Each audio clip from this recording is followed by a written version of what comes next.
This is the Lone Crater YouTube. We hope this video helps. Turn off your PS5 completely using the power menu or the front button. Wait until all lights go out and the console is fully off.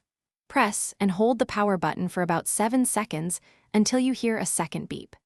Connect a DualSense controller to the console using a USB cable before pressing any buttons. Press the PS button on the connected controller to pair it and unlock safe mode options for recovery and diagnostics. Safe mode presents numbered options for troubleshooting and recovery. Option 1 simply restarts your console without changes if you want a quick reboot. Option 2 updates system software via internet or a USB drive with a PS5 folder and file named PS5 Update. PUP.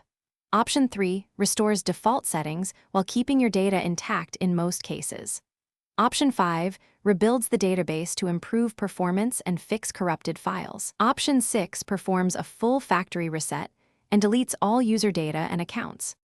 Always backup saved data to cloud storage or an external drive before major repairs. Use the PS Plus Cloud Save or copy files to a USB drive for safety. Try Option 4 to restore default settings before choosing a full factory reset.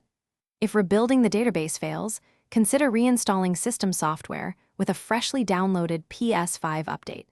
PUP on a FAT32 or XFAT USB stick. If hardware issues persist, contact PlayStation support or an authorized repair center for warranty and. Thanks for watching. Consider subscribing if we helped you.